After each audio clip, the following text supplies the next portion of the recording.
How about you? I'm Hank. Welcome to Hamiltonville Farm. In this video, I'm going to talk to John Chafin. He's a salesman at the Mahindra of Marianna dealership in Marianna, Florida. And before the video begins, I just want to say thanks a lot, John, for taking your time to kind of go over some of the tractor questions that I have and the viewers have of the Hamiltonville Farm YouTube channel. I really appreciate that. If you're looking for a tractor and you're in the panhandle of Florida, or you're in southwest Georgia or lower Alabama, I highly recommend the people at the Marianna dealership. They're just a great bunch of people to work with, and I really appreciate the accommodations they made for me when I asked them if I could come up here and do a video on their dealership and on their lot. They've got a lot of inventory, a lot of stock. But that's enough rambling about that. Let me go into the video, answer some of your questions about the different types of tractors you may need for the property that you may have. Let's get right into it.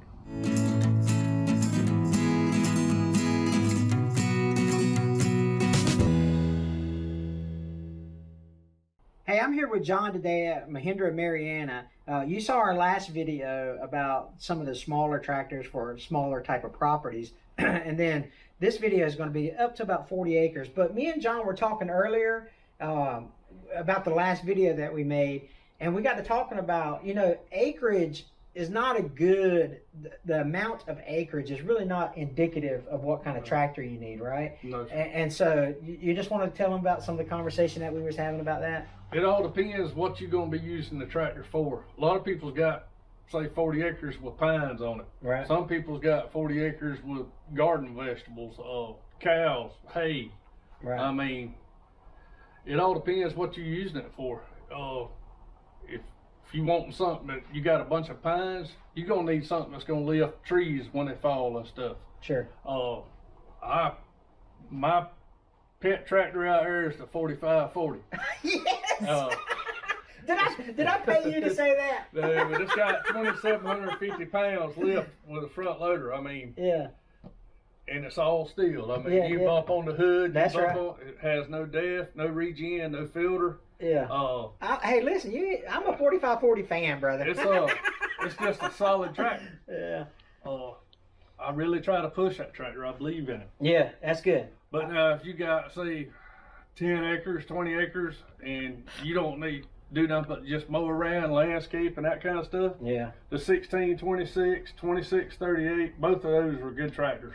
Okay, what about for bigger projects and bigger type applications? What about if I said, hey, I want to, this gear drive just ain't working for me. So what about the shuttle shift options or the hydrostatic options? Well, the 2638 comes with a hydrostat. Okay.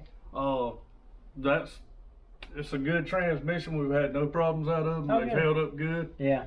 The 4540. So real quick, if you don't know what a hydrostat is, that's a transmission where basically you can go forward and reverse by hitting the pedals on the floor. Right. And so there's no gear shifting involved. It's like a gas. Well, you do have a low, medium, and high range. Gotcha. On it. Yeah, you're right. Yeah. So for if you may be new in the tractor community, that's what we're talking about, the different styles or different types of transmissions there. All right, I'm sorry, go ahead. But then the 4540, 4550, they're all manual 4-speed. Right. You got 2 reverses and 4 or 8 forwards. That's right, yeah. They're just a good, dependable, old-fashioned, but a lot of people want that shuttle. Yeah, that's right. You step up to the 55 series, we got a 5555 and a 5570. Right. They have what they call a shuttle. You still have to match the clutch. Right. The shuttle backward and forth. That's also press the clutch if you're in a different part of the world. Yeah. But, I mean, you don't have to change gears. You don't have to change your lower high range. I mean, you just match the clutch, pull it backwards, go backwards, push it forward to go forward. That's right.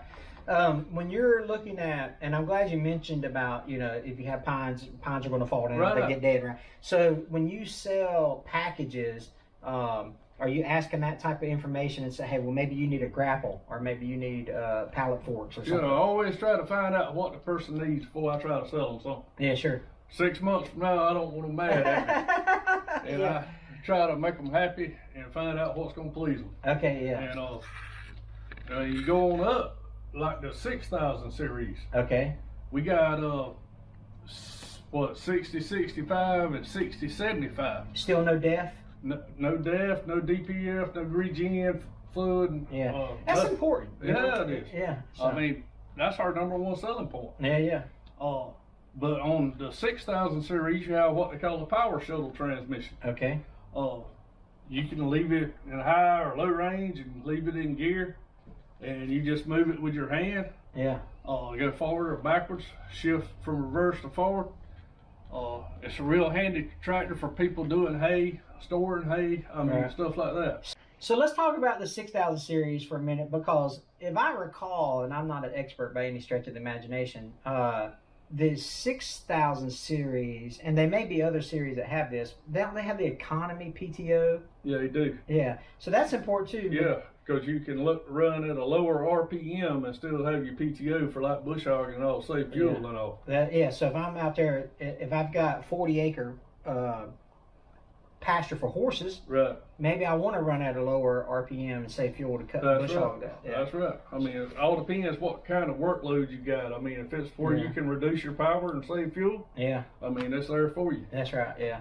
So if I come to you and I say, hey John, I've got these 40 acres and 20 acres are pine, 20 acres are pasture. I'm going to be planting a food plot on one, but I've also got 5 horses that I need to take care of. How's that going to play into your decision making? Well, I mean, it all depends on what would be best for them. I could put them in 3 tractors, the way I see it in that picture. I put them in the 45 series, the 55 series, or the 6000 series. Okay. I mean, all 3 of those would fit their needs. Yeah, sure.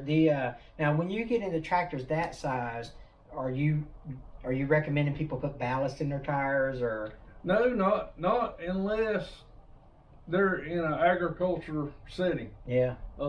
That's where you need it, when you need traction in plowed dirt and stuff. Yeah. So what about, I know I've asked this question in the previous video. If you haven't seen the previous video, I'll put the link up here to make sure you go back and watch that for the smaller tractors. But people are always curious about trailering their tractor. So what kind of trailer would I need for a 4540 with a bush hog, or a 5555 or whatever? Well, I mean, it goes by the weight. Okay. Each tractor, you got to look at the loader weight, the tractor weight, if you got a backhoe, your implement weight. Sure. And then you got to also look at the trailer weight. Yeah. I mean, all that's got to be under your axle weight limits. Yeah, sure. The 4540, you looking at a 10,000 pound axle to tote it. Yeah. Whereas a 1626, you can put it on 7,000 pounds. Gotcha. Yeah. But now we have got some tractors you got to have the 14,000 for. Sure. So once I get this thing, once I come up to you and tell you, hey, this is the property I have, this is the terrain type, this is the job type that I'm using, and you put me in let's talk about the 4540, the 5555, and the 6075. Right. What size implements can I put behind each of those 3 tractors, and the horsepower needed? Well, I grew up on a farm. I still live there. The 4540, I've got customers that's pulling an 8-foot disc. Oh wow! Yeah. A lot of them want to pull a 6-foot because they're doing it for hunting. And they want to fit in between the trees and all. Sure. If you're out there in a pasture, it will pull an 8-foot 3-point. Because it's a 4540. That's right. that's the tractor. All right. The 4540 and the 4550. Yeah. I mean, the only difference between those 2 tractors is your horsepower. Yeah. And then the 50 has the rear remotes on it. That's right. Yeah. Which I wish I had, but that's okay. Different story. But the 40, to me, it's just as good as the 50. Sure. So if I got a 5555, what again is that you can pull 8 foots with those? Oh yeah, you could probably pull 8 or 10 foot lift type. I mean 3-point hitch type. Yeah. I grew up on the farm and we have what they call lift type that you pulled off the drawbar and it had hydraulics in the back. Gotcha. Yeah. And with a 75 horse tractor, you could pull a 10 foot because it's harder to pull because it's more weight back there. Right. You're not toting the weight with the tractor. Gotcha. What about, and you may or may not know, and this is a caveat, John don't know I'm about to ask this question, but we are Southern boys. What about people that are going to put snow blowers on front of tractors and stuff? And I may end up cutting this out. I've been in the snow one time in my life. Yeah, we don't get it down here, do we? So, but those type of, those, you know, I'm assuming that those tractors would handle. Oh yeah, I would say a 2638 would handle that. Gotcha. Yeah. I mean, you got 1,600 and what, 80 pounds of lift, 1,650. Yeah. With that tractor. Yeah. I could see where that tractor would do it. Yeah. What and probably what about gallons? What gallons per minute on the flow on the hydraulics? Well, do you know about the 4,000, 5,000, 6,000 series? I won't. Not right off the top of my head, I don't know the exact numbers. Sure. But I know our flow rate is a lot higher than other tractors because our lifting capacity is around 30% more on our comparable tractors to John Deere, Kubota, New Holland. Yeah, gotcha. Okay. So thanks a lot, John, for having us up, man. We appreciate it. Thanks for answering all our questions. A lot to consider, right? And so if you're, hopefully this helps you make an informed decision about the tractor that you're wanting to buy or potentially buy in the future. If you're in this area, in the panhandle of Florida and the surrounding areas, come see Mahindra of Marianna. They'll make a great deal with you, and the customer service, like we mentioned earlier, is off the chart. So we appreciate that. I'm gonna put the little barn up here. It's a little white circle. If you click on that, it'll take you to our subscribe page. We appreciate all the support. We'll catch you on the next video. You guys take care.